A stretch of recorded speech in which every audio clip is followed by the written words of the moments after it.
ధన్యవాదాలు అధ్యక్ష. అధ్యక్ష, ఈరోజు ఉన్నటువంటి ఈ పద్ధతుల మీద మాట్లాడే ముందు ఈ రాష్ట్ర ఆర్థిక పరిస్థితిపై ఈ సభలో సుదీర్ఘంగా చర్చ జరగాల. సభకున్నటువంటి 5 సంవత్సరాల సమయంలో ఇది 3వ బడ్జెట్. 3వ బడ్జెట్లో ఆరోపణలు ప్రత్యారోపణలు తప్పితే ఈ రాష్ట్ర ఆర్థిక పరిస్థితిని ఏ రకంగా బాగవుతుంది, ప్రభుత్వం ఇచ్చినటువంటి హామీలను ఈ రాష్ట్ర ఆర్థిక పరిస్థితితో తీర్చడం సాధ్యమవుతుందా, కేవలం కాగితాలకే పరిమితమై ఈ సభ నుండి వినిపించేటటువంటి మాటల ద్వారా రాష్ట్ర ప్రజలకు ఒక ఆశ కలుగుతుంది. సభలో మా గురించి చర్చ జరిగింది. ఈ సభలో బడ్జెట్లో మా వర్గాలకు ఇంత గొప్ప పద్దులు పెట్టిండ్రు, మాకు నిజంగా న్యాయం జరుగుతుందని రాష్ట్ర ప్రజలంతా కూడా మన దిక్కు చూస్తూ ఉంటారు. కానీ చివరికి ఏం జరుగుతున్నదంటే అధ్యక్ష, సభలో పద్దులు పెట్టేటప్పుడు మాత్రం చాలా గొప్పగా పద్దులు పెట్టుకుంటున్నాం. వాస్తవానికి నేను ఆ రోజు టీవీలో చూసిన అధ్యక్ష, 1996లో ఉమ్మడి ఆంధ్రప్రదేశ్ రాష్ట్రం ఉన్నప్పుడు ఈరోజు తెలంగాణ ఆర్థిక పరిస్థితి ఏ రకంగానైతే ఇబ్బందులలో ఉన్నదో ఆ రోజు ఆంధ్రప్రదేశ్ రాష్ట్ర పరిస్థితి కూడా ఈ రకంగానే కనిపించింది. కానీ ఆ రోజు మేము టీవీలలో చూసినాం. ఈ రకమైనటువంటి వాతావరణము, ఈ రకమైనటువంటి సభలో చర్చ జరగలేదు. ఆ రోజు ఉన్నటువంటి వాళ్ళు ఎంత గొప్పగా మాట్లాడిందంటే, ఆనాటి ముఖ్యమంత్రి చంద్రబాబు నాయుడు గారు ఈ రాష్ట్ర ఆర్థిక పరిస్థితి ఈ రకంగా ఉన్నది, ప్రతిపక్ష కాంగ్రెస్ సభ్యులారా మీ సలహాలు ఇవ్వండి, మనం అందరం కలిస్తేనే ఈ రాష్ట్ర ఆర్థిక పరిస్థితి బాగుపడుతుంది, తద్వారానే ఈ రాష్ట్ర ప్రజలకు ఏమన్నా చేయగలుగుతామని గొప్పగా మాట్లాడితే, ఆ రోజు సభలో సభ్యులంతా కూడా తమకు తోచిన విధంగా ఆనాడు దివంగత ఈరోజు పాల్వాయి హరీష్ రావు గారి నాన్నగారైనటువంటి పాల్వాయి పురుషోత్తమరావు గారు మాట్లాడినటువంటి మాటల్ని నేను ఇప్పటికీ నాకు గుర్తున్నాయి అధ్యక్ష. 5 సంవత్సరాలు కేవలం రాజకీయాలు మాత్రమే మాట్లాడితే ఈ రాష్ట్రం అభివృద్ధి ఏ రోజు జరుగుతుంది? గతంలో పాలించిన వాళ్ళ గురించి వీళ్ళు మాట్లాడుతున్నారు, 2.5 సంవత్సరాలు మీరేం చేసిందని వాళ్ళు మాట్లాడుతున్నారు, మధ్యలో మేమేమన్నా మాట్లాడితే కేంద్రం నుంచి మీరేం తెచ్చిందని ఎగతాళి చేస్తున్నారు. ఈ రకమైనటువంటి మాటలతోనే రాష్ట్రం బాగుపడుతుందా? నేను అందుకే మీ ద్వారా ఈ సభలో ఉన్నటువంటి వాళ్ళందరూ కూడా నేను విజ్ఞప్తి చేస్తున్నా.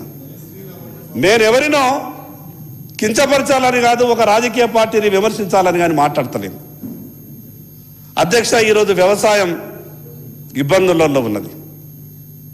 ప్రత్యేకంగా రైతైతే నేను ఎందుకు వ్యవసాయం చేయాలి, నేను ఎవరి కోసం వ్యవసాయం చేయాలి, ఈ రకమైనటువంటి పరిస్థితులలో నేను ఎక్కడైనా జీతం ఉంటే బాగుంటుంది.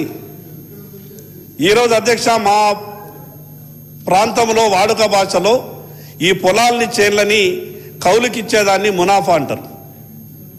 కౌలుకు ఇద్దామంటే కూడా ఈరోజు వ్యవసాయాన్ని ఎవరు చేయడానికి ముందుకొస్తలేరు. ఈ సంవత్సరం కాదు, వచ్చే సంవత్సరం ఇవ్వు నువ్వు కౌలు డబ్బులు అంటే కూడా నాకొద్దు నీ వ్యవసాయం చేయడం నాతోని కాదు అని తప్పించుకుంటున్నారు. ఇంత ఘోరమైనటువంటి పరిస్థితులలో రైతుంటే అధ్యక్ష, రైతులు కోరుకుంటారు అధ్యక్ష. ఇప్పుడు ఏమంటారంటే, సంవత్సరానికి ఒకసారి ఎన్నిక వస్తే బాగుంటుందేమో, ఎన్నికలు వచ్చినప్పుడే రాజకీయ పార్టీలు రుణమాఫీల గురించి మాట్లాడతాయి, ఎన్నికలు వచ్చినప్పుడే రాజకీయ పార్టీలు మా దిక్కు చూస్తాయి, కాబట్టి సంవత్సరానికి ఒక ఎన్నిక రావాలా, 6 నెలలకు ఒకసారి ఒక ఉప ఎన్నిక రావాలా, ఆ రకంగా ఏమన్నా మంచి జరుగుతుందేమో అని అక్కడక్కడ చర్చ కూడా జరుగుతున్నది అధ్యక్ష. కేవలం ఓట్ల కొరకు మాత్రమే రాజకీయ పార్టీల మేనిఫెస్టోలు ఉంటే ప్రజల జీవితాలు ఏ రోజు బాగుపడతాయి అధ్యక్ష. ఈ రాష్ట్ర అప్పు గురించి ముందు చర్చ చేసేటప్పుడు సరిగ్గా ఈ తెలంగాణ రాష్ట్ర అప్పు 10,80,000 కోట్ల 330 కోట్ల రూపాయలు ఉన్నాయి. 10,80,000 కోట్ల 330 కోట్ల రూపాయలు తెలంగాణ రాష్ట్ర అప్పు ఉన్నది. అంటే మన జిఎస్డిపిలో 55.7%. అధ్యక్ష, ఈ దేశంలో ప్రపంచంలో ఉన్నటువంటి ఆర్థిక నిపుణులు ఏ రాష్ట్రమైనా సరే తమ జిఎస్డిపిలో 20% అప్పులు దాటితే ఆ రాష్ట్రం అన్ని రకాలుగా ఇబ్బందుల్లో ఉన్నట్టే లెక్క. కాగితాల మీద ఎంత గొప్పగా మనం రాసి చూపెట్టే ప్రయత్నం చేసినా వాస్తవానికి కాగితాలకు ఎక్కడ కూడా పొంతర ఉండేటటువంటి పరిస్థితి లేదు అధ్యక్ష. ఈరోజు 2 లక్షల దాదాపు 10,000 కోట్లు అన్ని అప్పులు కలిసి ఇంకా చెల్లించాల్సినవి ఉన్నాయి. 8,64,000 కోట్ల రూపాయలు ప్రభుత్వ అప్పు అంటే దాంట్లో 5,62,000 కోట్ల రూపాయలు డైరెక్ట్ ప్రభుత్వ అప్పు, 3,02,000 కోట్ల రూపాయలు వివిధ కార్పొరేషన్లు ప్రభుత్వ ఆధీనంలో ఉన్నటువంటి అప్పులు, 2 లక్షల కోట్లు అవి కాంట్రాక్టర్లు కావచ్చు, ఫీజు రియంబర్స్మెంట్ కావచ్చు, మిగతా వివిధ రూపాలలో ప్రభుత్వం చెల్లించాల్సినటువంటి బకాయిలు అంటే అవి కూడా అప్పు కిందనే లెక్క. ఈ 2 లక్షల కోట్ల రూపాయల వివిధ బకాయిలు ఈ రాష్ట్రంలో చెల్లించాల్సిన దాని గురించి ఈ శాసనసభలో ప్రభుత్వం తరపున ఏ రోజు కూడా ఒక స్పష్టమైనటువంటి స్టేట్మెంట్ వస్తలేదు. అది ఏ రకంగా చెల్లిస్తారు, ప్రభుత్వం దగ్గర ఉన్నటువంటి ఆలోచన ఏది, ఈ ప్రభుత్వానికి ఉన్నటువంటి వనరులు ఏమనేది ఇప్పటి వరకు ప్రభుత్వం నుంచి సమాధానం చెప్పేటటువంటి పరిస్థితి రాలేదు అధ్యక్ష.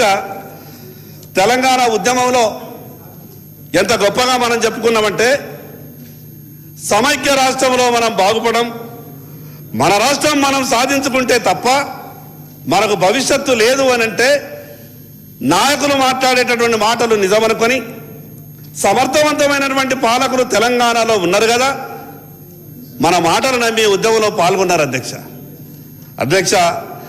మిగులు బడ్జెట్తో వేరుపడ్డటువంటి మనం ఈరోజు తెలంగాణ రాష్ట్రం వచ్చి 12 సంవత్సరాల లోపే 11 లక్షల కోట్ల అప్పుకు దిగజారినమంటే ఈ రాష్ట్ర ప్రజలకు మనం ఏమిచ్చినామో ఒక్కసారి మనం అర్థం చేసుకోవాలి అధ్యక్ష.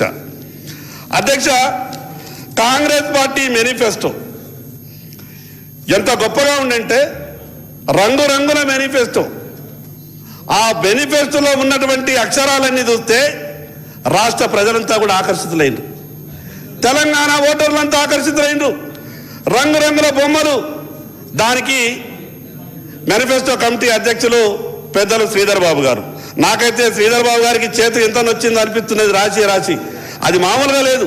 నేను ఆ మేనిఫెస్టో చదివినప్పుడు నాకు సంబంధించినటువంటి అభిమానులు కూడా కొందరు ఏమన్నారంటే, అన్నా కాంగ్రెస్ మేనిఫెస్టో చాలా గొప్పగా ఉన్నది, వాళ్ళు అసలు అన్నిగిన ఇస్తామంటే ఓట్లు మాత్రం మనకి ఏమి పడాయి, వాళ్ళు అమలు చేస్తారంటే నేను మొత్తం చదివి చూసిన.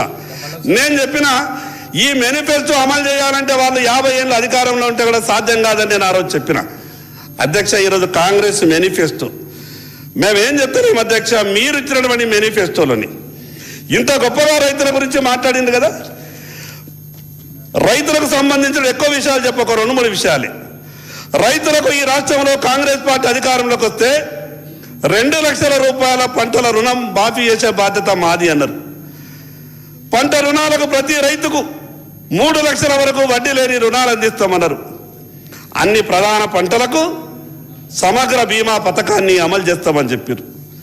నేను మొదటి సభలో నేను అడిగిన, రుణమాఫీ చేస్తామని చెప్తున్నారు కదా, ఎస్ఎల్బిసి లెక్కల ప్రకారం మీరు చెప్పే లెక్కల ప్రకారం ఎక్కడ కూడా పొంతన కుదురుతలేదు, దానిలో స్పష్టంగా చెప్పండి అని అంటే పెద్దలు ఏం మాట్లాడిందంటే, మేము 2 లక్షల లోపు ఉన్న వాళ్ళకు మాఫీ చేసినాము, 2 లక్షల పైన ఉన్న వాళ్ళు మిగతా డబ్బు అంతా కూడా పైన ఉన్న డబ్బు వాళ్ళ దగ్గర జమ చేసుకుంటే 2 లక్షల రూపాయలు చేసే బాధ్యత, మాఫీ చేసే బాధ్యత మాది అన్నారు. పాపం రైతులు అమాయకులు. ప్రభుత్వం చెప్పిన మాట, పెద్దలు చెప్పిన మాట నిజమనుకొని బ్యాంకులకు వెళ్ళి 2 లక్షల రూపాయల పైన ఉన్నటువంటి డబ్బంతా కూడా బ్యాంకర్కు చెల్లించి 2 సంవత్సరాలైంది అధ్యక్ష. 2 లక్షల రూపాయలు ఈ ప్రభుత్వం నుంచి వస్తలే కూడా బ్యాంకర్ కడిగేసుకుంటాడు, ఉపాధి హామీ కూలీ పడ్డా కూడా బ్యాంకర్ కడిగేసుకుంటాడు, పంట నమ్మినటువంటి డబ్బు వచ్చినా కూడా బ్యాంకర్ కట్టిగేసుకుంటాడు. పంట అమ్మిన తర్వాత కూడా కూలీలకు డబ్బులు ఇస్తామంటే కూడా ఈరోజు రైతులు బ్యాంకర్లు కనుకరించేటటువంటి పరిస్థితి లేదు. కాబట్టి ప్రభుత్వం ఈ విషయం మీద ఆలోచించాలని మీ ద్వారా ప్రభుత్వానికి విజ్ఞప్తి చేస్తున్న అధ్యక్ష. పంటల బీమా పథకం మొట్టమొదటి ఈ శాసనసభ సమావేశంలో ఏం చెప్పిండ్రు, పెద్దలు వ్యవసాయ శాఖ మంత్రి గారు ఈ రాష్ట్ర రైతులను ఆదుకోవడానికి ప్రధానమంత్రి పంటల బీమా పథకాన్ని ప్రవేశపెడుతున్నాం. రైతు కట్టేటటువంటి ప్రీమియంని కూడా మేమే కడతాం. 3,000 కోట్ల రూపాయలు దానికి కేటాయిస్తున్నామంటే లేచి నేను గౌరవ మంత్రి గారి దగ్గరికి వెళ్ళి దండం పెట్టినా.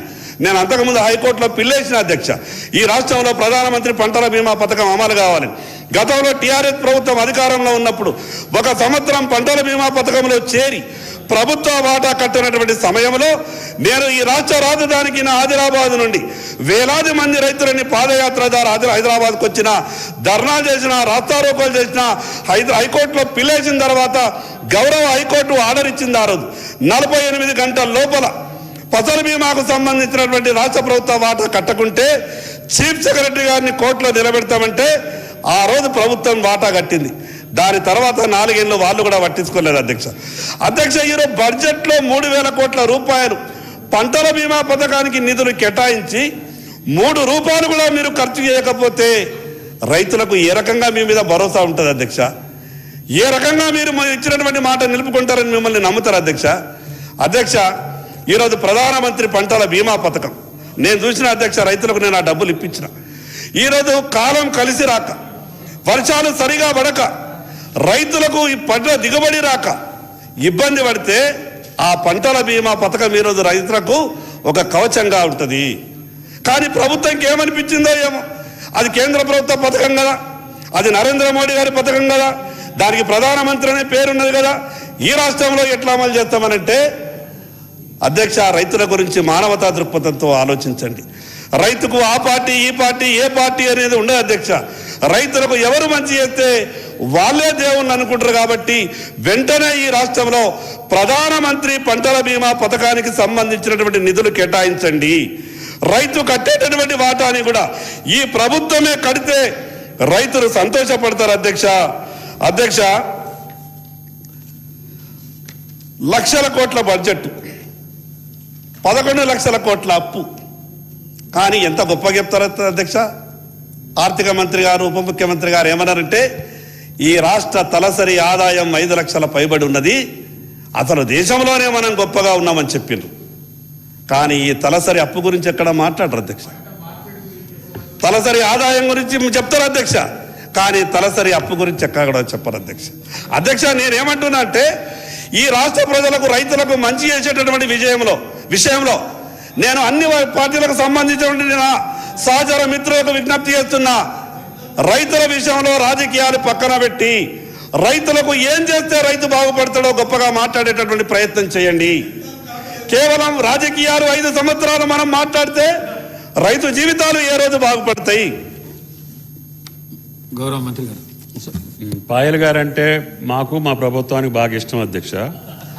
ఎందుకంటే రైతుల కోసం, ఆయన సమస్యల కోసం ఆయన చెప్పినన్ని సమస్యలు ఎవరూ చెప్పలేదు. అన్ని సమస్యలు తీర్చినటువంటి సమస్యలు కూడా ఆయనకే ఎక్కువ తీర్చాం అధ్యక్ష.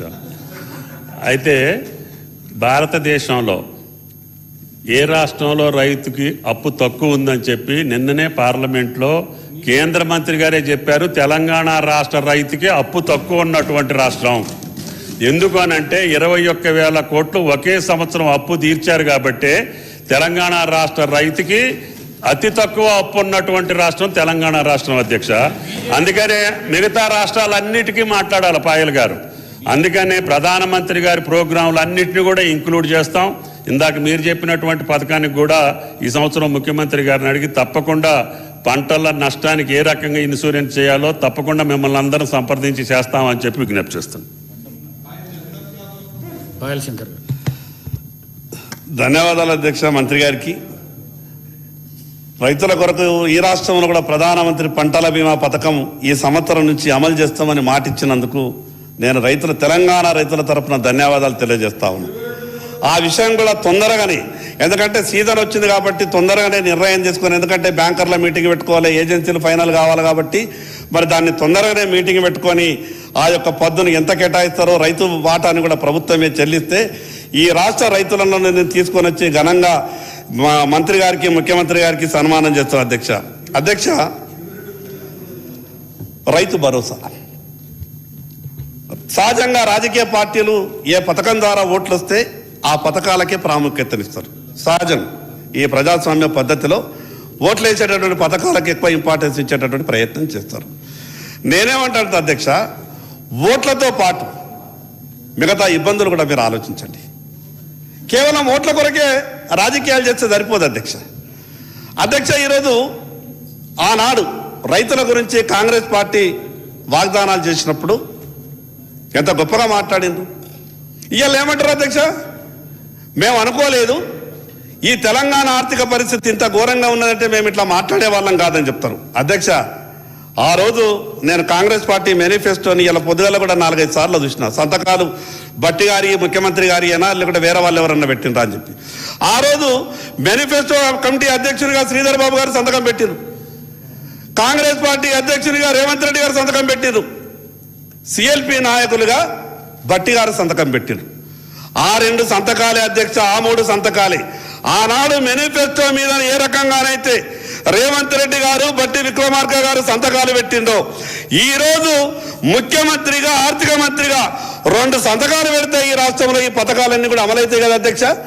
మరి మేనిఫెస్టో మీద పెట్టినటువంటి సంతకాలకు ఈరోజు ప్రభుత్వంలోకి వచ్చిన తర్వాత సంతకాలు పెట్టేందుకు మీకేమి ఇబ్బంది వస్తున్నది? ఈరోజు ఏమంటారు, ఖజానా ఖాళీ ఉన్నది, మేము అనుకోలేదు ఇంత ఖజానా ఖాళీ ఉంటుందని చెప్పి. అధ్యక్ష, ఈనాటి ముఖ్యమంత్రి గారు ఆ రోజు మల్కాజ్గిరి పార్లమెంటు సభ్యునిగా, రాష్ట్ర కాంగ్రెస్ పార్టీ అధ్యక్షునిగా, బట్టి గారు సిఎల్పి నాయకులుగా తెలంగాణ రాష్ట్ర ఆర్థిక పరిస్థితి మీదనే కాదు భారతదేశ ఆర్థిక పరిస్థితి మీద కూడా పూర్తి అవగాహన ఉన్నటువంటి వ్యక్తులు. ఆ రోజు ఏమనుకున్నారు, ఏదో మాటిద్దాం తర్వాత సంగతి చూద్దాం అనుకొని ఆ రకంగా తయారు చేసినాము. కానీ రైతుల గురించి మాత్రం మీరు తప్పించుకునేటువంటి ప్రయత్నం చేయొద్దు. రైతులకు ఇచ్చినటువంటి ఆ యొక్క హామీలన్నీ కూడా నెరవేర్చాలా. ఈ 2 లక్షల రూపాయలు రైతులంతా కూడా పైన ఉన్నటువంటి డబ్బు కట్టిండ్రు. ఆ 2 లక్షల రూపాయలు మీరు ఎప్పటి వరకు ఇస్తారు, దాని మీద స్పష్టంగా చెప్పేటటువంటి ప్రయత్నం చేయాలని మీ ద్వారా ప్రభుత్వానికి విజ్ఞప్తి చేస్తున్నాను అధ్యక్ష. రైతుకు విత్తన సమయంలో ఉండే మోసం మొదలవుతుంది. నేను ఎందుకు చెప్తున్నా ఈ మాట అంటే, ఎప్పుడో ఎన్నేళ్ల కింద 40-50 ఏళ్ల కింద ఉన్నటువంటి విత్తన చట్టం ద్వారా ఈరోజు దోచులను మనం శిక్షించాలంటే చాలా కష్టం. దాని మీద చట్టం ఈరోజు మార్పు చేయాల్సిన అవసరం ఉంది. ఇప్పటికీ రైతులు మోసపోతా ఉన్నారు. ఇప్పటికీ సరైన రీతిలో మానిటరింగ్ లేదు. ఇప్పటికీ ఈ రాష్ట్రంలో ఉన్నటువంటి 32 జిల్లాలలో 22 జిల్లాలలో జేడీఏలు లేరు. ఇప్పటికీ 32 జిల్లాలలో గౌరవ మంత్రి గారికి విజ్ఞప్తి చేస్తున్నా మీ ద్వారా 26 జిల్లాలు ఇన్ఛార్జీల మీదనే నడుస్తూ ఉన్నాయి. ప్రధానమైనటువంటి సమస్య ఆ జిల్లాలో జేడీఎల్ లేకుంటే, ఏడీఎల్ లేకుంటే ఏ రకంగా రైతులకు సలహాలు ఇవ్వగలుగుతారు, సూచనలు ఇవ్వగలుగుతారు, మీరు ఒక్కసారి ఆలోచించాలని మీ ద్వారా గౌరవ మంత్రి గారికి విజ్ఞప్తి చేస్తున్నాను అధ్యక్ష. నేను అంతకుముందు సభలో చెప్పిన, రైతులు వ్యవసాయం చేయాలంటే చేన్లకు పోతందుకు రోడ్లు కావాలా. రైతు వ్యవసాయం చెయ్యలేడు, కూలీలు కూడా వస్తలేరు, దానికి రోడ్లు వేయాలని చెప్పిన. ఇది అధ్యక్ష, ఫ్యాక్టరీలు పెట్టడానికి ఫ్యాక్టరీలకు ఇన్ఫ్రాస్ట్రక్చర్ క్రియేట్ చేస్తారు. మరి ఈ వ్యవసాయం చేయడానికి కూడా ఇన్ఫ్రాస్ట్రక్చర్ కావాలి కదా. రైతు 3-4 కిలోమీటర్లు పోవాలనంటే ఈరోజు రైతు చేన్లకు పోవాలంటే రోడ్లు లేకుండా ఎట్లయితే అధ్యక్ష? బడ్జెట్లో పెట్టుమని ప్రాధాన్యపడ్డం ముఖ్యమంత్రి గారే చెప్పారు. లేదు ఇది చాలా మంచి మాట ఉన్నది, నేను కూడా అనుకున్నా, పక్క మహారాష్ట్ర ప్రభుత్వం చేసింది, మంచి పేరు వచ్చిందని ముఖ్యమంత్రి గారు అన్నారు. కానీ ఈ బడ్జెట్లో రైతుల చేన్లకు పోవడానికి రోడ్ల కొరకు నయా పైసా కేటాయించలేదు. నేను గౌరవ మంత్రి, వ్యవసాయ శాఖ మంత్రి గారికి విజ్ఞప్తి చేస్తా ఉన్నా మీ ద్వారా, ఇది మీ దాంట్లోనే రోడ్లు అంటే ఇది పంచాయతీరాజ్కో ఆర్ఎండ్బికో సంబంధించిన విషయం కాదు. వ్యవసాయం అంటే ఆ వ్యవసాయానికి సంబంధించినటువంటి ఇన్ఫ్రాస్ట్రక్చర్ క్రియేట్ చేయాల్సింది వ్యవసాయ శాఖ మంత్రి గారే అని నేను బలంగా నమ్ముతున్నా. అది మీ పద్ధతి కిందనే మీరు అడగాల్సి వస్తుంది. ఖచ్చితంగా ఈ బడ్జెట్లో ఒక 2000 కోట్ల రూపాయలు కనీసం మీరు కేటాయించాలని మీ ద్వారా గౌరవ మంత్రి గారికి విజ్ఞప్తి చేస్తా ఉన్నాను అధ్యక్ష.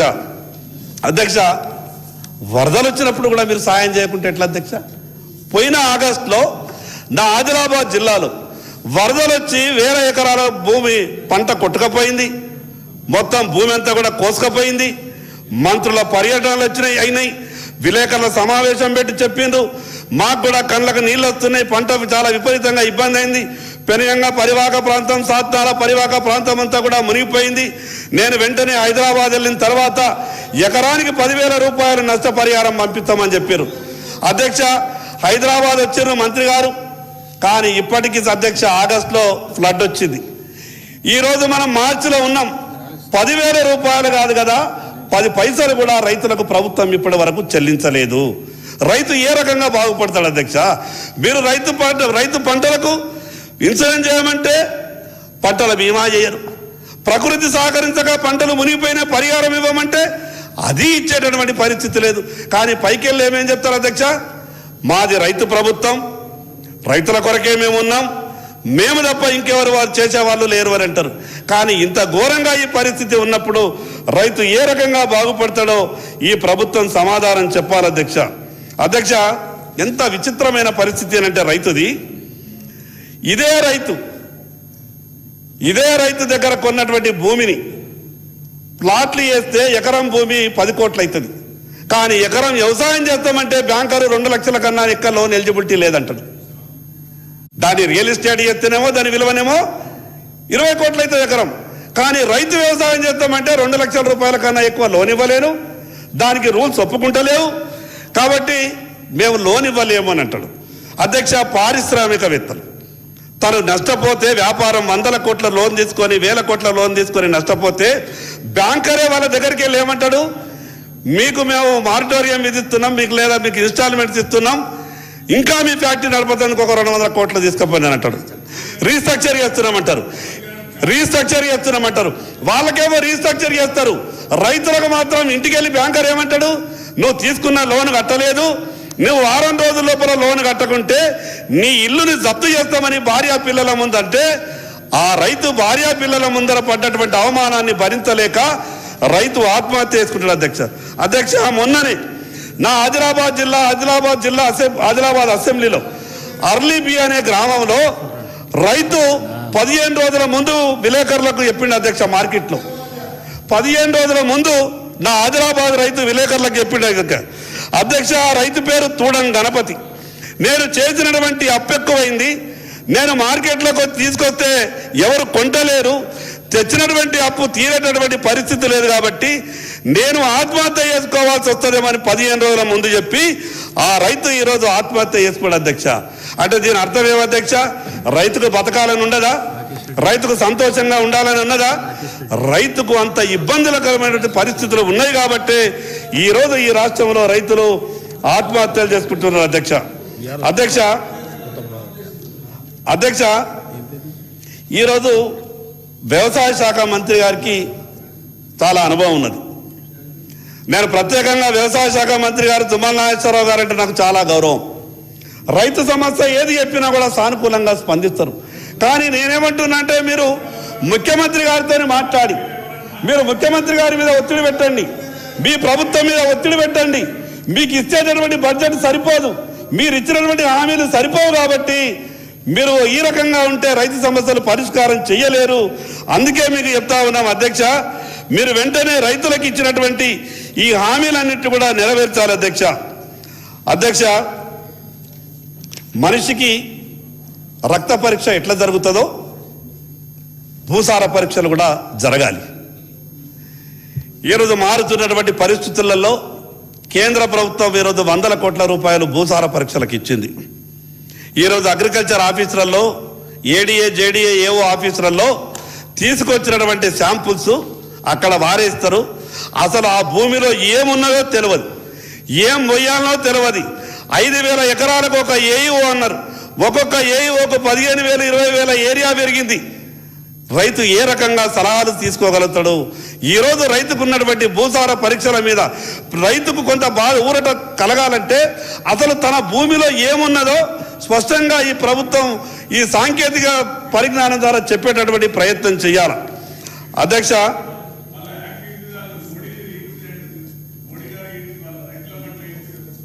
అధ్యక్ష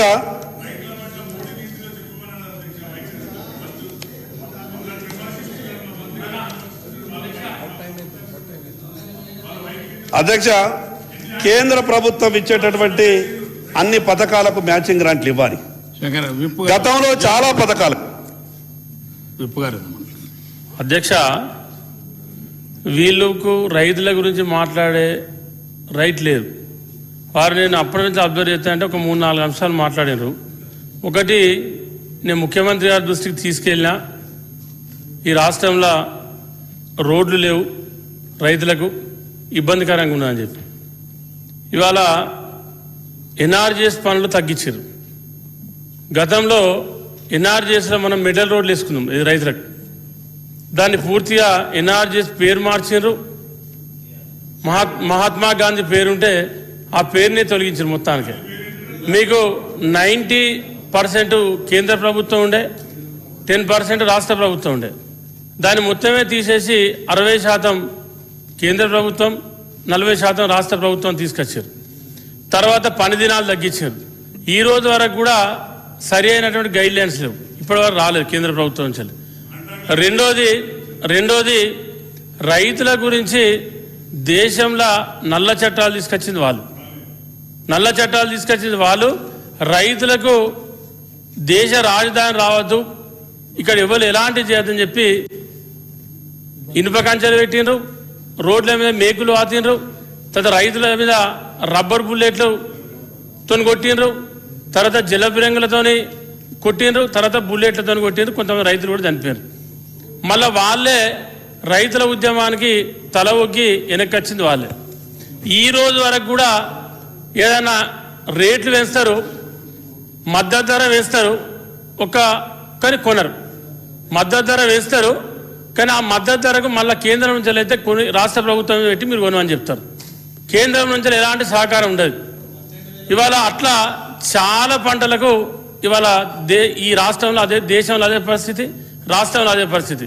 ఇవాళ రైతులకు ఏం చేస్తలేదు ఈ ప్రభుత్వం, రైతులకు ఏం జరుగుతలేదు అంటే ఇవాళ దగ్గర ఎంత లేదన్నా కూడా 20,000 నుంచి 21,000 కోట్ల రూపాయలు పెట్టి 25.5 లక్షల రైతులకు ఇవాళ రైతు రుణమాఫీ జరిగింది. రైతులకు సన్నబట్ల బోనస్ ఇస్తున్నాం 500 రూపాయలు. రాష్ట్ర ప్రభుత్వం రేవంత్ రెడ్డి గారి నాయకత్వంలో తుమ్మల నాగేశ్వరరావు ఇస్తాను. మొన్న కూడా ఏదైతే రైతులకు సంబంధించి మరి మొన్న కూడా మార్క్ఫెడ్ ద్వారా ఇవాళ మనం మక్కలు తీసుకుంటా ఉన్నాం. ఇవాళ దానికి కూడా ఫుల్ ఫెడ్జ్గా కూడా కేంద్ర ప్రభుత్వం నుంచి ఏదో తూతూ మంత్రంగా గిన్ని మెట్రిక్ టన్నులు తీసుకోమని చెప్పి ఏదో ఇచ్చారు. నేనేమంటా ఉన్నా అంటే మీరు రైతుల గురించి మాట్లాడేటప్పుడు ఇలా 8 మంది ఎంపీలు ఉన్నారు ఈ రాష్ట్రంలో, ఇలా 8 మంది ఎమ్మెల్యేలు ఉన్నారు ఈ రాష్ట్రంలో.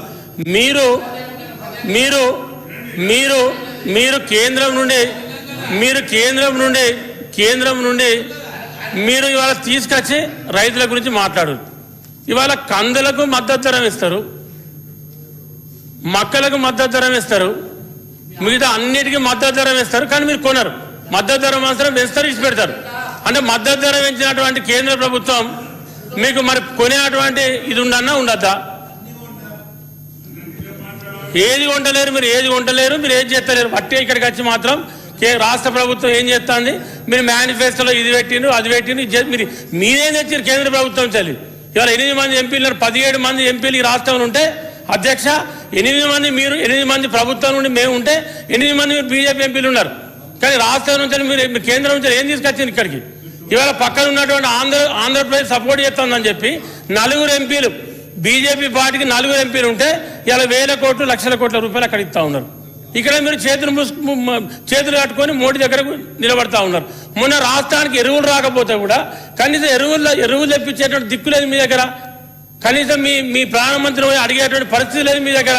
ఇవాళ మీరు మాట్లాడితే ఎట్లా రైతుల గురించి? రైతులు ఇది చేస్తానో అది చేస్తానో, మీరు ఏం చేస్తానని చెప్పి మీరు ఏం చేస్తానో ఫస్ట్ మీరు కేంద్రంకి వెళ్ళి తెచ్చేటువంటి ఏందో గజ్జెపూర్ మొదలు మీరు తీసుకొచ్చి మేము ఇది తెచ్చినాం, మీరు ఇది చేయండి అని చెప్పారు.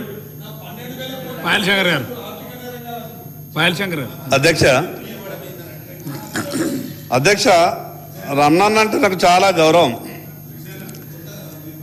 అధ్యక్ష. ఇక ఏం చేస్తావు, ప్రభుత్వం మెప్పు పొందాలా, పెద్దల మెప్పు పొందాలంటే కొన్ని మాటలు ఇష్టం లేకున్నా కూడా వాళ్ళకు మాట్లాడాల్సి వస్తున్నది. ఇప్పుడు ఒక పక్క గౌరవ ముఖ్యమంత్రి గారు ఏమంటారంటే ఈ సభల్లో ఉన్నారు, అక్కడిక్కడ కాదు, గత ప్రభుత్వం తీరు మేము చేస్తలేము, కేంద్ర ప్రభుత్వం దగ్గరికి అన్ని విషయాల కొరకు పోతున్నాం, వాళ్ళు కూడా సహకరిస్తున్నారు కాబట్టి సహకారం తీసుకుంటున్నాము అని గౌరవ ముఖ్యమంత్రి గారు చెప్తారు. వీళ్ళు ఏమంటారు, ఏమీ వస్తలేదంటారు. ముఖ్యమంత్రి గారు చెప్పేటటువంటి స్టేట్మెంట్ని మీరు వ్యతిరేకిస్తే ఇక నేను మిగతా విషయాలు మాట్లాడా. అధ్యక్ష ఇంకో విషయం, ఈరోజు గౌరవ సభ్యులు ఒక మాట అన్నారు, ఎన్ఆర్ఈజెస్కు సంబంధించింది అని. అధ్యక్ష, నరేంద్ర మోడీ గారు ఎంత గొప్పగా ఆలోచిస్తారు, కేంద్ర ప్రభుత్వం ఎంత గొప్పగా ఆలోచిస్తుందో. ఈరోజు నరేంద్ర మోడీ గారు ముచ్చటగా 3వసారి దేశ ప్రధానమంత్రి అయిండు అంటే అంత గొప్పగా ఈ దేశం గురించి, ఈ రాష్ట్రం గురించి ఆలోచించండు కాబట్టే 3వసారి దేశ ప్రధానమంత్రిగా, ప్రపంచ నాయకునిగా ఈరోజు నరేంద్ర మోడీ గారు గుర్తించబడ్డారు. అధ్యక్ష, గతంలో 100 రోజులు పనులుంటే కొన్ని లెక్కలు దొరికేటటువంటి పరిస్థితి లేకుంటే ఈరోజు 100 పోయి 125 రోజులైంది. అదనంగా పెంచినాం అధ్యక్ష, ఈరోజు అదనంగా పెంచినాం అధ్యక్ష. అధ్యక్ష, ఈరోజు రైతులు బాగుపడాలంటే ఈరోజు పాలీ హౌస్ వ్యవస్థ రావాలి. ఒక్కొక్క పాలీ హౌస్ కావాలంటే 60 లక్షలు 70 లక్షల రూపాయలు అవుతాయి. ఈరోజు సన్నకారు చిన్నకారు రైతులు 60 లక్షలు 70 లక్షలు పెట్టుబడి పెట్టలేడు, లేదా ఆ రైతుకు బ్యాంకులు కూడా లోన్ ఇస్తలేవు. ఈరోజు 90% సబ్సిడీతో గతంలో ఎస్సీ ఎస్టీలకు ఉండే, ఈరోజు బీసీలకు, ఎస్సీలకు, ఎస్టీలకు, రైతులందరికీ 90% సబ్సిడీతో పాలీ హౌజులు వస్తే హార్టికల్చర్ రైతులకు కొంత ఊరట కలిగేటటువంటి అవకాశం ఉంటుంది. కాబట్టి ఆ రకంగా ఈ ప్రభుత్వం ఆలోచించాలని మీ ద్వారా ప్రభుత్వానికి విజ్ఞప్తి చేస్తా ఉన్నాను. అధ్యక్ష, కేవలం ఈ రాష్ట్రంలో రైతులు బాగుపడాలంటే వ్యవసాయం చేస్తేనే బాగుపడరు. ఈ రాష్ట్ర ప్రభుత్వం వ్యవసాయ అనుబంధ సంస్థలు కూడా తీసుకురావాలి, వ్యవసాయ అనుబంధ పరిశ్రమలు కూడా రావాలా. నేను గతంలో కూడా చెప్పిన, ఈరోజు మా ప్రాంతం పత్తి, సోయాబీన్ పండించి రైతులంతా కూడా ఇబ్బందులు పడ్డారు. పత్తి ఈరోజు ఎకరానికి 3 కుంటల దిగుబడి రాక, తెచ్చినటువంటి అప్పు రైతు తీర్చలేక రోజుకి 2 రైతులు ఆత్మహత్యలు చేసుకుంటారు. అధ్యక్ష, ఈరోజు అత్యధిక సోయాబీన్ వండేటటువంటి నా జిల్లాలో సీడ్ దొరికేటటువంటి పరిస్థితి లేదు. అధ్యక్ష, ఈ రాష్ట్రంలో రైతులకు విత్తనాలు కావాలంటే పక్క రాష్ట్రమే దిక్కు. ఒకనాడు గొప్పగా చెప్పుకున్నాం, తెలంగాణ రాష్ట్రం విత్తన భండాగారంగా అవుతుంది, ప్రపంచానికే విత్తనాల సరఫరా చేస్తామని చెప్పారు గతంలో పాలించిన వాళ్ళు. ప్రపంచానికి విత్తనాల సరఫరా దేవుడెరుగు, కానీ ఈ రాష్ట్ర రైతులకు కావాల్సినటువంటి విత్తనాలు కూడా ఈ రాష్ట్రంలో దొరికేటటువంటి పరిస్థితి లేదు.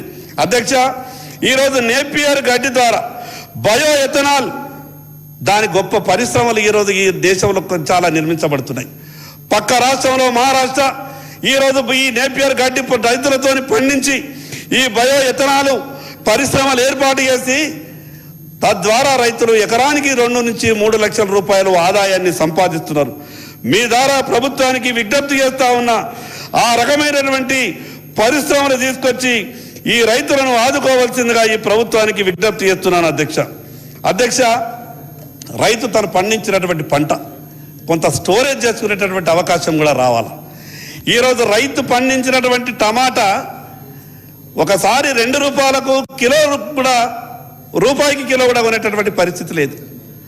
మళ్ళేమో అదే పంట 40 రూపాయలు, 50 రూపాయలు, 80 రూపాయలు అవుతున్నది. మరి కనీసం మార్కెట్లో ధర పడిపోయినప్పుడు ఆ రైతు తను పండించిన టమాటా కావచ్చు, మిగతా కూరగాయలు కావచ్చు, నిల్వ చేసుకోవాలంటే ఈరోజు కోల్డ్ స్టోరేజీలు కావాలా. ఈ తెలంగాణలో రైతులు పండించినటువంటి కూరగాయలకు కానీ మిగతా పంటలకు వాళ్ళు స్టోరేజ్ చేసుకుందామంటే సరిపడ కనీసం ఒక 2% కూడా ఈ తెలంగాణ రాష్ట్రం లేదు. నేను మీ ద్వారా గౌరవ మంత్రి గారికి విజ్ఞప్తి చేస్తున్నా, వెంటనే కోల్డ్ స్టోరేజ్ ప్రభుత్వ ఖర్చుతో ఏర్పాటు చేసి ఈరోజు రైతు దగ్గరికి వెళ్ళి తీసుకున్నటువంటి దళాలు బాగుపడుతున్నాడు. రైతు దగ్గరికి వెళ్ళి 2 రూపాయల కిలో ఈరోజు దళాలు కొంటాడు ఏజెంటు, అతడు 20 రూపాయల కిలో అమ్ముకుంటాడు. కానీ కోల్డ్ స్టోరేజ్ ఉంటే ధర మార్కెట్లో లేనప్పుడు దాన్ని స్టోర్ చేసుకోగలుగుతాడు. కాబట్టి ప్రభుత్వం ఈ రాష్ట్రంలో కోల్డ్ స్టోరేజ్లు నిర్మించాలని మీ ద్వారా ప్రభుత్వానికి విజ్ఞప్తి చేస్తా ఉన్నాను. అధ్యక్ష, ఈరోజు పంటల బీమా విషయంలో మంత్రి గారు చెప్పిండ్రు. గతంలో కూడా ఈ రకమైనటువంటి మీరు స్టేట్మెంట్ ఇచ్చిన తర్వాత మీరు అమలు చేయని కారణంగా పంటల బీమా ఉంటుందని కొన్ని పంటలు వేసుకున్న తర్వాత ఆ పథకంలో మీరు భాగస్వామి కానందున కాలం కలిసి రాక ఈరోజు తెలంగాణ రైతులు లక్షల మంది నష్టపోయినారు. ఈ సంవత్సరం కూడా మీరు ఇచ్చినటువంటి స్టేట్మెంట్ తర్వాత రేపటి నుంచి రైతులంతా కూడా మెంటల్గా ప్రిపేర్ అవుతారు. ప్రభుత్వం పంటల బీమా పథకం తెస్తున్నదని వారికి నచ్చినటువంటి పంటలు వేసుకుంటారు. కాబట్టి వెంటనే ఆ ప్రక్రియని ఎప్పటిలోగా పూర్తి చేస్తారో ఈ రైతులకు ఈ సభ ద్వారా తెలియజేయాలని గౌరవ మంత్రి గారికి మీ ద్వారా విజ్ఞప్తి చేస్తా ఉన్నాను. అధ్యక్ష, అందరి ఆరోగ్యం బాగుండాలంటారు, ఈ రాష్ట్రంలో పండ్లు వండాలంటారు, ఈ రాష్ట్రంలో పండ్ల పంటలు ఎక్కువ రావాలని అంటారు. కానీ దానికి ప్రభుత్వం నుంచి ఎక్కడా కూడా ప్రోత్సాహం లేదు. ఈరోజు రైతు అన్ని పంటలు పండిస్తేనే రాష్ట్రం ఆరోగ్యంగా ఉంటుంది. ఈరోజు రాష్ట్ర రాజధానికి ఆంధ్ర నుంచి కూరగాయలు వచ్చేటటువంటి పరిస్థితి వస్తూ ఉన్నది, ఛత్తీస్గఢ్ నుంచి కూరగాయలు వచ్చేటటువంటి పరిస్థితి వస్తూ ఉన్నది. ఒక పక్క చెప్తున్నాం మనం మన తెలంగాణలో మనకేం తక్కువ లేదు, ఈరోజు లక్షల కోట్ల బడ్జెట్తో అన్ని గొప్పగా చేసుకుంటామని చెప్తున్నటువంటి మనము ఈ రాష్ట్ర ప్రజలకు సరిపడా కూరగాయలు లేవు, ఈ రాష్ట్ర ప్రజలకు సరిపడా పాలు లేవు, ఈ రాష్ట్ర ప్రజలకు సరిపడా పండ్లు లేవు. దీని మీద ప్రభుత్వం ఆలోచించాలని మీ ద్వారా గౌరవ మంత్రి గారికి విజ్ఞప్తి చేస్తా ఉన్నాను. అధ్యక్ష, ఇక ఎక్సైజ్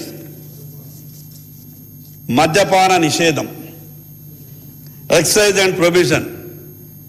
అధ్యక్ష, తెలంగాణ రాష్ట్రంలో విచ్చలవిడిగా ఉదయం 6 గంటలే వైన్ షాపులు ఓపెన్ అవుతాయి, రాత్రి 12 గంటల వరకు ఉంటాయి. మిగతాది ఏమన్నా దొరకదో తెలియదు తెలంగాణలో, కానీ మద్యం ఎక్కడికి వెళ్ళినా కూడా ఏరులై పారుతున్నది. గ్రామానికి 10 బెల్ట్ షాపులు ఉన్నాయి, గ్రామానికి 10 బెల్ట్ షాపులు ఉన్నాయి.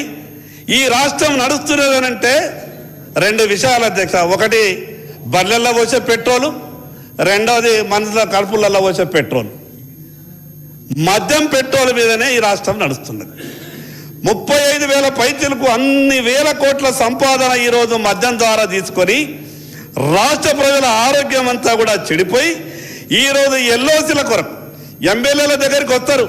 చాలామంది కాలేయాలు లివర్లన్నీ కూడా డ్యామేజ్ అయ్యి ప్రభుత్వం ఇచ్చేటటువంటి ఆరోగ్యశ్రీలో అక్కడ ట్రీట్మెంట్ దొరకని కారణంగా ఎమ్మెల్యేల దగ్గరికి ఎల్ఓసీలు కొరకు వచ్చినప్పుడు ఎమ్మెల్యేలకు అందరికి కూడా బాధ తెలుస్తుంది. అధ్యక్ష, దాని మీద ప్రభుత్వం కొంత ఆలోచించాలి. ఈరోజు విచ్చలవిడిగా దొరుకుతున్నటువంటి ఈ మద్యాన్ని కొంత అరికట్టేటటువంటి ప్రయత్నం చేయాలి. ఈరోజు 6 గంటలకి ఆ వైన్ షాపులు ఎట్లా తెరుస్తాయి, రాత్రి 12 గంటలకు ఆ వైన్ షాపులు ఎట్లుంటాయి? ఈరోజు గ్రామానికి 10 బెల్ట్ షాపులు ప్రభుత్వ అనుమతి కాగితం మీదనే లేదు అధ్యక్ష. ఈరోజు ప్రభుత్వం అనుమతితోనే ఈరోజు గ్రామాలలో బెల్ట్ షాపులు నడుస్తున్నాయి. మద్యపాన నిషేధం విధిస్తామన్నారు, మద్యపాన నిషేధం ఎప్పుడు విధిస్తారో అది దేవుడికి ఎరుగు. అధ్యక్ష, ఈరోజు గుజరాత్ రాష్ట్రాన్ని మన గురించి కొంత చర్చ చేసుకోవాలి. ఈరోజు సంపూర్ణ మద్యపానం నిషేధం విధించి ఆ రాష్ట్రం ఈరోజు ఎంత ఆర్థికంగా బాగుపడ్డ అధ్యక్ష. ఒకసారి మీరు లెక్క తీయండి, మీరు ఒక చర్చ చేయండి, నెగిటివ్ ఆలోచించకండి. ఏ రకంగా అక్కడ మద్యపాన నిషేధం అమలు చేసిండ్రు, ఏ రకంగా రాష్ట్ర ఆర్థిక పరిస్థితి బాగున్నదో ఒకసారి మనం చర్చ చేసుకోవాల్సినటువంటి అవసరం ఉంది. ఈ విచ్చలవిడి మద్యం ద్వారా ప్రజల జీవితాలతో మనం ఆడుకొని ప్రజల ఆరోగ్యాలు చెడగొట్టి ఈరోజు పోని ప్రజల ఆరోగ్యం చెడిపోయిన తర్వాత ఆరోగ్యశ్రీ ట్రీట్మెంట్ దొరుకుతుందంటే అది కూడా లేదు అధ్యక్ష. ఆరోగ్యశ్రీకి పోతే అధ్యక్ష, ఆరోగ్యశ్రీ కార్డు పట్టుకొని పోతే ఆసుపత్రి బయటనే వస్తున్నారు. ఎందుకు వస్తున్నారు వాళ్ళంటే మాకు బిల్లులు వస్తలేమంటారు. ఎందుకు ఇస్తలేరంటే వీళ్ళు ఏమంటారు, ఇప్పటి కావు గతంలో టీఆర్ఎస్ వాళ్ళు పెట్టిన పెండింగు, మా దగ్గర ఏం పెండింగ్ లేదని వీళ్ళంటారు. ఏదైనా సరే ప్రజలకు మాత్రం ఆరోగ్యంగా ఇబ్బంది ఉన్నది కాబట్టి ఆ విషయం మీద ఎక్సైజ్ అమ్మకాల మీద కొంత దృష్టి పెట్టి తగ్గించండి, ఎక్సైజ్ తగ్గించండి, ఈ అమ్మకాలు తగ్గించే ప్రయత్నం చేయండి. గ్రామాలలో పూర్తిగా బెల్ట్ షాపుల్ని మీరు అరికట్టేటటువంటి ప్రయత్నం చేయండి. అప్పుడే ఈ ప్రజలకి ఏమన్నా మంచి జరిగేటటువంటి అవకాశం ఉంటుంది అధ్యక్ష. అధ్యక్ష అన్న అధ్యక్ష అధ్యక్ష ఈ రాష్ట్రంలో 2 విషయాలు మర్చిపోయిన, వ్యవసాయానికి సంబంధించినటువంటి సేంద్రియ వ్యవసాయం కావాలని చెప్తున్నారు. పశు సంపద ఈ రాష్ట్రంలో పూర్తిగా పడిపోయింది అధ్యక్ష. లెక్కల ప్రకారం పశు సంపద పూర్తిగా పడిపోతున్నది. కేంద్ర ప్రభుత్వం నేషనల్ లైవ్ స్టాక్ మిషన్ అనే ప్రోగ్రాం పెట్టింది అధ్యక్ష. గతంలో ఈ రాష్ట్రానికి ఒక 10,000 కోట్ల రూపాయలు సాయం చేస్తామని కేంద్ర ప్రభుత్వం ప్రకటించింది. గతంలో ఉన్నటువంటి ప్రభుత్వం ఆ పథకాన్ని వాడుకోలేదు అధ్యక్ష. అధ్యక్ష, ఆ పథకం మామూలు పథకం కాదు. ఎస్సీ ఎస్టీ బీసీలకైతే ఒక వరం. రైతులందరికీ ఏ రైతన్నా 2 కోట్ల రూపాయల వరకు లోన్ తీసుకొని పశు సంపద పెంచుకోవాలని ప్రయత్నం చేస్తే దాంట్లో 50% సబ్సిడీ కేంద్ర ప్రభుత్వం ఇస్తున్నది. కేంద్ర ప్రభుత్వం ఇచ్చేటటువంటి పథకాన్ని ఈ రాష్ట్ర ప్రభుత్వం అమలు చేస్తే వీళ్ళకి ఏం నష్టమో దాని ద్వారా ఆ విషయం మీద ఆలోచించాలని ప్రభుత్వానికి మీ ద్వారా విజ్ఞప్తి చేస్తా ఉన్నాను అధ్యక్ష. అధ్యక్ష ఈరోజు ఎస్సీ ఎస్టీల సంక్షేమం ఈ సభలోనే చట్టం జరిగింది. ఎస్సీ ఎస్టీ సప్లాన్ నిధుల మీద వేల కోట్ల రూపాయలు ఎస్సీ ఎస్టీ సప్లాన్ నిధులు ఎస్సీ ఎస్టీలకు మాత్రమే ఖర్చు కావాలి, అది కూడా సరైన సమయంలో ఖర్చు కావాలి. ఖర్చు కాకుంటే సంబంధిత అధికారుల మీద అట్రాసిటీ కేసులు పెట్టాలన్నారు. ఈరోజు ఎవరి మీద అట్రాసిటీ కేసులు పెట్టాలి అధ్యక్ష? ఈ ప్రభుత్వం మీద అట్రాసిటీ కేసు పెట్టాలి. ఎస్సీ ఎస్టీ నిధులు ఖర్చు చేయనందున, ఎస్టీ ఎస్టీ నిధులు పక్కదారి మళ్లిస్తున్నందున ఈ ప్రభుత్వం మీద అట్రాసిటీ కేసు పెట్టాల్సి వస్తుంది. అధ్యక్ష, ఈరోజు ఎస్సీ కార్పొరేషన్ ఆంధ్రప్రదేశ్ రాష్ట్రం ఉన్నప్పుడు ఎస్సీ కార్పొరేషన్లు జిల్లా కేంద్రాలలో కలకలలాడుతుండే, నిధులుంటుండే. అధ్యక్ష, నిరుద్యోగ యువతి యువకులు ఏదైనా లోన్ కొరకు దరఖాస్తు పెట్టుకుంటే 1,00,000, 2,00,000, 5,00,000 వరకు ఏదైనా లోన్లు దొరికేటటువంటి సబ్సిడీ ద్వారా అవకాశం ఉంటుండే. ఏమైందో తెలియదు. తెలంగాణ రాష్ట్రం వచ్చిన తర్వాత ఎస్సీ కార్పొరేషన్లు మూతపడ్డాయి. 1 రూపాయి కూడా సాయం దొరుకుతలేదు. నిరుద్యోగ యువతి యువకులు దిక్కుతోచని పరిస్థితుల్లో ఉన్నారు. ఎస్సీ ఎస్టీలకు సంబంధించిన విషయం మీద ప్రభుత్వం ప్రత్యేకమైనటువంటి దృష్టి సారించాలి. అధ్యక్ష, ఎస్టీలకు సంబంధించినటువంటి గిరి వికాసం అనే స్కీమ్ పెట్టిండ్రు. దాని తర్వాత మళ్ళీ ఉత్త గిరి వికాసం అంటే కుదరది, టీఆర్ఎస్ హయాంలో దాన్ని సీఎం గిరి వికాసం అని చేసిండ్రు. మా గిరిజన సోదరులంతా ఏమనుకున్నారంటే ముందు ఉత్త గిరి వికాసం ఉండే, దాన్ని సీఎం గిరి వికాసం చేసిండ్రు. అది 2 లక్షలది 4 లక్షలది అవుతుందేమో అని ఆశపడ్డారు. అధ్యక్ష, పేరు మారింది తప్పితే గిరి వికాసం సీఎం గిరి వికాసం అయింది తప్పితే 9 ఏళ్ల కింద బోర్లు వేసిండ్రు. దానికి ఇస్తానన్నటువంటి కరెంట్ ఇస్తలేరు, ఇస్తానన్నటువంటి మోటార్ ఇస్తలేదు. ఆ రకంగా రైతుల్ని ఇబ్బంది పెడతా ఉన్నారు. కాబట్టి ఆ గిరి వికాసం పథకాన్ని వెంటనే దానికి నిధులు విడుదల చేయాలని సంబంధిత మంత్రి గారికి నేను విజ్ఞప్తి చేస్తా ఉన్నాను. అధ్యక్ష, కంక్లూడ్ చేయండి బాలశంకర్ గారు. అధ్యక్ష, ఏజెన్సీ ప్రాంతంలో నివసిస్తున్నటువంటి ఎస్సీల పరిస్థితి, నా ఎస్సీ సోదరులు పడుతున్నటువంటి బాధ నేను ప్రత్యక్షంగా చూసిన.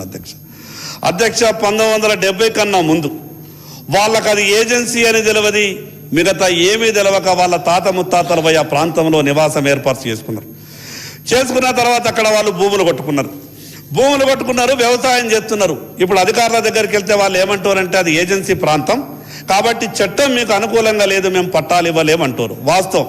కానీ వాళ్ళు ఎట్లా బతకాలి అధ్యక్ష? వాళ్ళకి ఏ పథకాలు అమలైతలేదు.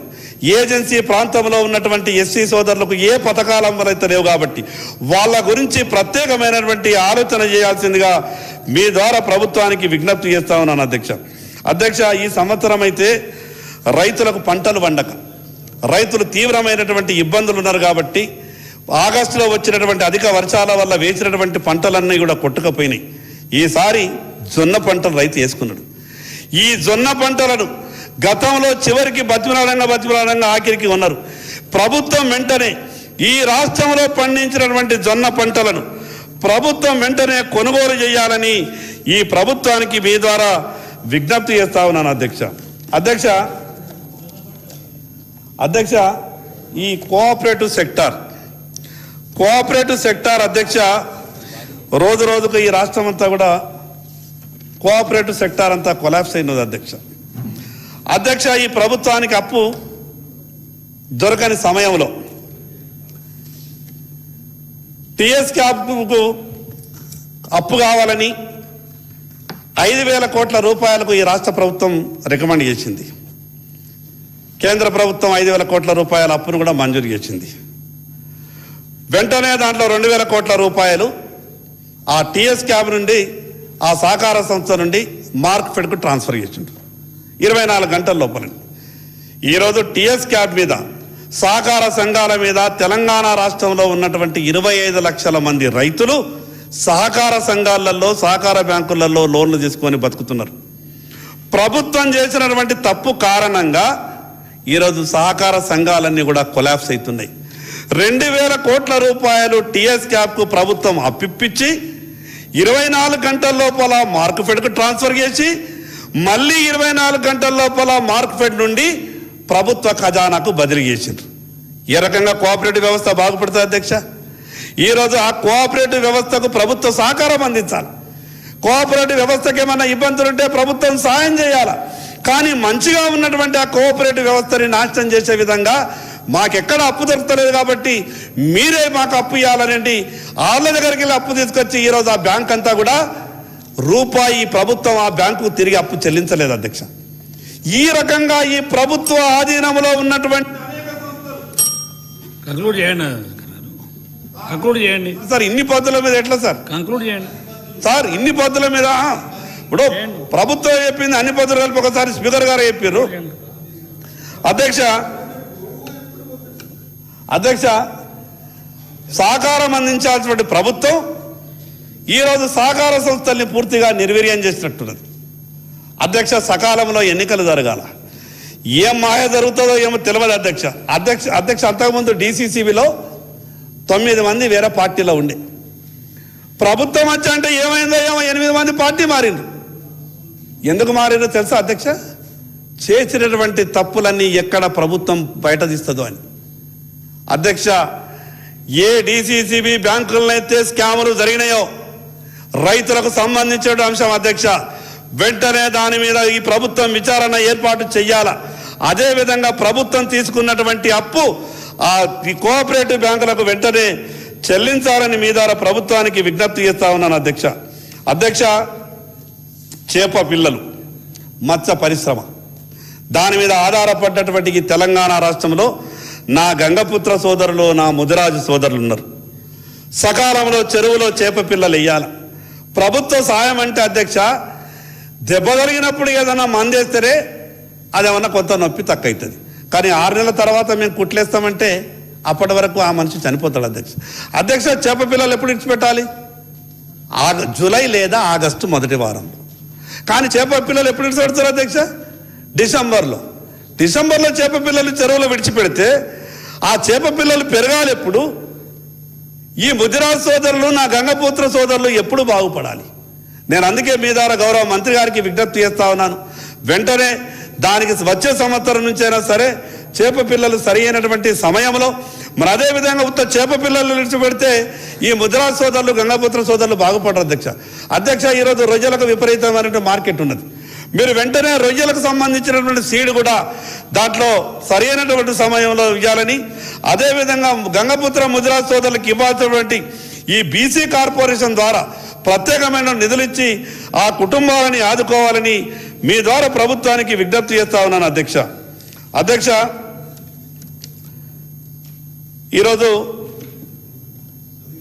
ఈ యువతకు సంబంధించినటువంటి ఈ రాష్ట్రంలో 43.6% ఈ జనాభాలో యువతనే ఉంది. కానీ ఈ యువతకు సంబంధించినటువంటి విషయంలో ప్రభుత్వం ప్రత్యేకంగా ఎక్కడ కూడా ఆలోచిస్తలేదు అధ్యక్ష ఈరోజు యువత తెలంగాణ రాష్ట్రం వచ్చిన తర్వాత మాకేదో గొప్పగా బాగు జరుగుతుంది, మా జీవితాలన్నీ కూడా బాగవుతాయని ఆశలతోని ఉద్యమంలో పాల్గొనడమే కాదు అధ్యక్ష, ప్రాణత్యాగాలు చేశారు.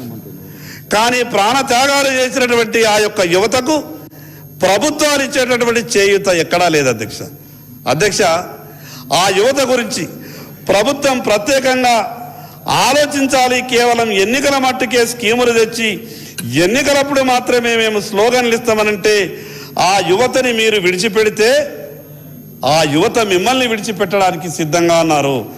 ఇప్పటికే ఒక నిర్ణయానికి వచ్చారు కాబట్టి ఆ పరిస్థితి నేను ప్రభుత్వానికి మీ ద్వారా ఒక విజ్ఞప్తి చేస్తా ఉన్నాను అధ్యక్ష ఈరోజు ఈ ప్రభుత్వం ఏ రకంగా అయితే ఆలోచిస్తున్నా ప్రభుత్వం అనుకోవచ్చు ఏమని, వీళ్ళు ఏం మాట్లాడితే ఏం పోతుంది, సర్పంచ్ ఎన్నికల్లో మేము గెలిచినాం, మున్సిపాలిటీ ఎన్నికల్లో మేము గెలిచినాం, ప్రజలంతా మా దిక్కున్నారు, మేము గొప్పగా పథకాలు అమలు చేస్తున్నామని చెప్పుకోవచ్చు అధ్యక్ష. మీ తీరే భ్రమలలో ఉండే వీళ్ళు కూడా మామూలు భ్రమలలో లేకుండే వీళ్ళు కూడా ఏ రకంగా ఉన్నారంటే ఏ ఎన్నిక పెట్టినా కూడా గతంలో BRS పార్టీకి ఎక్కడ పెట్టినా కూడా 90-95% ఆ ఫలితాలను చూసి వాళ్ళు ఏమనుకున్నారంటే మీరు ఎట్లనైతే ఒక అపోహలో ఉన్నారో వాళ్ళు కూడా ఆ రకంగానే ఉండే అధ్యక్ష.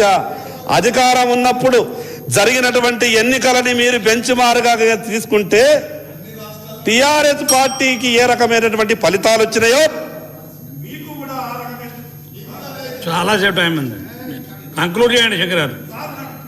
చేస్తున్నా సార్ కంక్లూడ్ చేయండి. చేస్తున్నా అధ్యక్ష అధ్యక్ష అయిపోతుంది సీనాన్నకి క్యాబినెట్ ఎక్స్ప్రెషన్ వచ్చే నేను చేస్తున్నారట, నీకు గ్యారంటీ మంత్రి పదవి ఉంటుంది. అధ్యక్ష ఎంత గొప్పగా టిఆర్ఎస్ కాంగ్రెస్ పార్టీ కూడా ఎంత గొప్పగా వాళ్ళు మాట్లాడుకుంటే నాకు వినాలనిపిస్తుంది. అధ్యక్ష ఎంత గొప్పగా చెప్తారంటే ఇక్కడ ఉన్న టిఆర్ఎస్ పార్టీ వాళ్ళు ఏం చెప్తారు, కాంగ్రెస్ పార్టీని అసలు మీకు విధానం లేదు, సిద్ధాంతం లేదు, మీరు అసలు మీద ఒక పార్టీ మీద ఒక కథనా అని వీళ్ళు చెప్తారు, అసలు మీదకి సిద్ధాంతాలు లేదు, మీద ఒక పార్టీ అని వాళ్ళు చెప్తారు. కానీ ఈ రాష్ట్రంలో పొత్తులు విచిత్రంగా ఉంటాయి. అధ్యక్ష నా ఆదిలాబాద్లో మొన్న మున్సిపల్ ఎన్నికలు జరిగినాయి. 23 సీట్లు గెలిచినటువంటి నా పార్టీ బీజేపీ చైర్మన్ కాలే, కానీ Congress party, TRS party, MIM party 3 పార్టీలు కలిసి ఆదిలాబాద్లో మున్సిపాలిటీ చైర్మన్ అయినాయి. ఇక్కడనేమో కొట్లాడుకున్నట్టు చేస్తారు, అక్కడనేమో మాత్రం కాంగ్రెస్, టిఆర్ఎస్, ఎంఐఎం 3 పార్టీలు కలిసి ఆదిలాబాద్ ప్రజలు ఇచ్చినటువంటి నిర్ణయాన్ని కాదని 23 సీట్లు కౌన్సిలర్లు గెలిచినా కూడా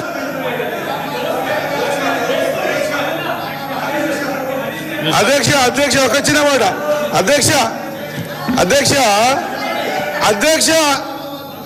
అధ్యక్ష ఆదిలాబాద్ లో మున్సిపాలిటీ ఎలక్షన్స్ లో బీఆర్ఎస్, కాంగ్రెస్, ఎంఐఎం కలిసి ఇదెక్కడి పొత్తు ఎట్లా గెలిచినాయి అనేటువంటి నా సోదరుడు ఒకసారి ఆలోచన చేయాలి. 2-3 గెలిచిన ఎమ్మెల్యేలు ఉన్నటువంటి గోవా, ఇతర రాష్ట్రాల్లో ఏకంగా ముఖ్యమంత్రులు అయ్యేటువంటి సందర్భం కూడా చూసినాం. అధ్యక్ష మున్సిపల్ చైర్మన్ కి ఎంత మాట్లాడితే ఏకంగా రాష్ట్రాలలో గవర్నమెంటే ఫామ్ చేసిన సందర్భాలు తీస్తే 6 నుంచి 7 రాష్ట్రాలల్లో వాళ్ళకు అసలు అంటే ఆ స్టాండే లేకుంటే కూడా ముఖ్యమంత్రులు అయ్యారు. అధ్యక్ష మా అన్న కూడా ఇట్లా మాట్లాడితే ఎట్లా అధ్యక్ష? పాయల్ శంకర్ రాకేష్ రెడ్డి మీరు కంక్లూడ్ చేస్తారు, పాలిటిక్స్ మాట్లాడుతున్నారు. మీరు రాకేష్ రెడ్డికి ఇస్తారు, కూర్చోండి. రాకేష్ రెడ్డి మాట్లాడతారు, కూర్చోండి. సార్ రాకేష్ రెడ్డి గారు మాట్లాడే ముందు ఒక చిన్న ముఖ్యమైన సమస్య. హైదరాబాద్ ఇన్ఛార్జ్ మంత్రిగా నేను భారతీయ జనతా పార్టీ ఇక్కడ ఉంది కాబట్టి కొంత వాళ్ళ లీడర్షిప్ తోటి యాక్సెస్ ఉందని అనుకుంటున్నా, ఉందా లేదా ఇప్పుడు ప్రూవ్ అవుతుంది. హైదరాబాద్ సంబంధించిన మొత్తం ఒక ప్యానిక్ సిస్టమ్ వచ్చింది. ఏమైపోయిందంటే ప్రైమ్ మినిస్టర్ గారు నిన్న మొన్న కరోనా సిచ్యువేషన్ వచ్చే అవకాశం ఉందనేటప్పటికీ అందరూ కూడా ఒక ప్యానిక్ అయిపోయి పెట్రోల్ బంకులలో మీరు చూస్తున్నారు. హైదరాబాద్ ఇన్ఛార్జ్ మంత్రిగా చాలా మంది ఫిర్యాదు చేస్తే ఇలా కలెక్టర్ గారు, సిపి గారు ఒక ప్రెస్ కాన్ఫరెన్స్ చేసినప్పటికీ నేను మీ ద్వారా వారికి ఏం కోరుతున్నా అంటే కొంత పెట్రోల్ బంకులను పెట్రోల్ కంపెనీస్తో విచారణ చేస్తే కూడా పెట్రోల్ బంక్స్ అలాగా సార్ మీరు గవర్నమెంట్తో ఇంటర్వెన్షన్ అవసరం లేదు. ప్రైమ్ మినిస్టర్ స్టేట్మెంట్ మీద కన్ఫ్యూజన్ వచ్చింది కాబట్టి సభలో అందరికి కన్సల్ట్ ఉంది కాబట్టి నేను సభ ద్వారా మీ ద్వారా ఇంటర్వెన్షన్ అడిగి వాళ్ళని కొంత నేషనల్ లీడర్షిప్ తోటి మాట్లాడుతున్నా. అంటే ఇప్పుడు వాళ్ళకి కాదు బయట మాట్లాడుతుంటే వాళ్ళ కనెక్షన్ నేషనల్ లీడర్షిప్ తోటి కొంత ఇబ్బంది ఉన్నట్టు అనిపిస్తుంది. నేను నా కోరిక దయచేసి వినండి, నేను వేరే ఉద్దేశం కొద్ది కాదు. హైదరాబాద్లో కానీ రాష్ట్రం మొత్తం కన్స్యూమర్స్ అంతా కన్ఫ్యూజన్లో ఉన్నారు. బంక్ ఓనర్స్ అంతా బంకుకు సంబంధించినటువంటి ట్రాన్సాక్షన్స్ వల్ల ఓల్డ్ డ్యూ 70-80 లక్షలు ఉంటే కూడా మొత్తం కట్టమని చెప్పి అది కడితేనే స్టాక్స్ ఇస్తామని చెప్పడం అనేటువంటి ఒక రీజన్ వల్ల ఇవాళ పెట్రోల్ బంకులకు స్టాక్స్ ఇవ్వక కంప్లీట్ ఆన్ డిమాండ్ మొత్తం డిమాండ్ పైసలు కడితేనే వాళ్ళకి స్టాక్స్ ఇచ్చి ప్రీవియస్ బిజినెస్ రిలేషన్ కంపెనీస్ నుంచి మొత్తం కట్ ఆఫ్ చేసుకొని జరుగుతున్నటువంటి అట్మాస్ఫియర్ వల్ల ప్రైమ్ మినిస్టర్ గారి స్టేట్మెంట్ వల్ల ప్యానిక్ అయిపోయి మొత్తం 60 రోజుల స్టాక్ తెలంగాణలో ఉంది. అయినప్పటికీ కూడా పబ్లిక్ కన్ఫ్యూజ్ అవుతారు. దాని ఒక క్లారిటీగా మీ తరఫున కూడా హైదరాబాద్ కానీ తెలంగాణ ప్రజలు ఎక్కడ ఇబ్బంది పడద్దు. 60 రోజులకు సరిపడేటువంటి పెట్రోల్ నిల్వలు కానీ ఇంటి అవసరాలకు సంబంధించిన ఎల్పిజి, కమర్షియల్ ఎల్పిజి ప్రాబ్లం ఉంది అందరికీ తెలుసు. అవి ఉన్నాయి. ఉన్నదానికి ఏదైతే కోఆర్డినేషన్ ప్రాబ్లం ఉందో ఆ కోఆర్డినేషన్ సంబంధించిన విధంగా కొంత వారు జోక్యం చేసుకోమని, ఎందుకంటే అధికారంలో ఉన్నటువంటి పార్టీ కాబట్టి ఇది గ్యాస్ అంతా కూడా సెంట్రల్ కంట్రోల్ కాబట్టి వాళ్ళని కొంత ఇన్వాల్వ్ కామని మీ ద్వారా వారిని కోరుతాను. అధ్యక్ష శంకర్ గారు 2 నిమిషాలు కంక్లూడ్ చేయండి. చాలా మంది సభ్యులు మాట్లాడారు. అధ్యక్ష ధన్యవాదాలు. మంత్రి గారు గుర్తించారు నరేంద్ర మోడీ గారు ఎంత గొప్పగా ఈ దేశాన్ని పాలిస్తున్నారని. వాస్తవం మంత్రి గారు గుర్తించినందుకు ధన్యవాదాలు. ఈ దేశంలో నరేంద్ర మోడీ గారు ఉన్నంత వరకు పెట్రోల్ డీజిల్కు షార్టేజ్ రాదు, దేనికి షార్టేజ్ రాదు, ఏది షార్టేజ్ రాదు. అధ్యక్ష ప్రజలకు స్పష్టంగా మనం చెప్పాలి, మంచిదే ఇది. ఎందుకంటే స్టాకు సరిపడా ఉన్నది. ప్రపంచంలో అన్ని దేశాలకు సరఫరా ఆగింది ఒక్క భారతదేశంకు తప్ప. భారతదేశంకు సరఫరా జరుగుతున్నది కాబట్టి అది పార్లమెంట్లో చర్చ జరుగుతుంది. దాని గురించి పార్లమెంట్లో చర్చ జరుగుతుంది. అక్కడ చర్చ చేసే వాళ్ళు ఉన్నారు. అధ్యక్ష మీ ద్వారా చివరిగా ప్రభుత్వానికి విజ్ఞప్తి చేస్తా ఉన్నాను. గిరిజనులకు చాలా మందికి ROFR పట్టాలు పెండింగ్ ఉన్నాయి కాబట్టి ప్రభుత్వం వెంటనే ROFR పట్టాల మీద దానికి సంబంధించినటువంటి విషయాల మీద ఇబ్బందులు ఏమన్నా ఉంటే ప్రభుత్వం అధికారులను పిలిపించుకొని పెండింగ్ లో ఉన్నటువంటి ROFR పట్టాలు కూడా అన్ని ఇవ్వాలని చివరిగా నా ఆదిలాబాద్కు సంబంధించిన విషయం అధ్యక్ష, ప్రత్యేకంగా సీతక్క గారు ఇన్ఛార్జ్ మంత్రిగా ఉన్నప్పుడు వారికి పూర్తిగా అవగాహన ఉన్నది. నా ఆదిలాబాద్లో కొమరం భీం అనే కాలనీ ఉన్నది అధ్యక్ష, పూర్తిగా ప్రభుత్వ భూమి. అక్కడ వేలాది కుటుంబాలు గుడిసెలేసుకొని ఉన్నారు. వెంటనే ప్రభుత్వం వాళ్లకు పట్టాలిచ్చి కోర్టులో కేసులు ఏమన్నా ఉంటే ప్రభుత్వం తరఫున అఫిడవిట్ ఇచ్చేసి ప్రభుత్వం ఏదో కోర్టు రేపైనా నిర్ణయం తీసుకుంటే ఆ నిర్ణయం ప్రకారం కాంపెన్సేషన్ పట్టాదారులు మిగతా వాళ్ళకి ఇవ్వండి. కానీ వెంటనే వాళ్లకు పట్టాలు ఇప్పించి ఈ ప్రభుత్వం ఆ కొమరం భీం కాలనీకి ఇళ్లు నిర్మించి ఇవ్వాలని ఈ ప్రభుత్వం కాంగ్రెస్ పార్టీ ఎన్నికల మేనిఫెస్టోలో పెట్టినటువంటి ప్రతి ఒక్క హామీని నిలబెట్టుకోవాలని మీ ద్వారా ప్రభుత్వాన్ని విజ్ఞప్తి చేస్తూ మరొకసారి మీకు ధన్యవాదాలు తెలియజేస్తూ సెలవు తీసుకుంటున్నాను అధ్యక్ష. రాకేష్ రెడ్డి గారు ఓన్లీ 5 నిమిషాలే రాకేష్ గారి స్పెషల్ టైం. 5 నిమిషాలు మిగతా సభ్యులు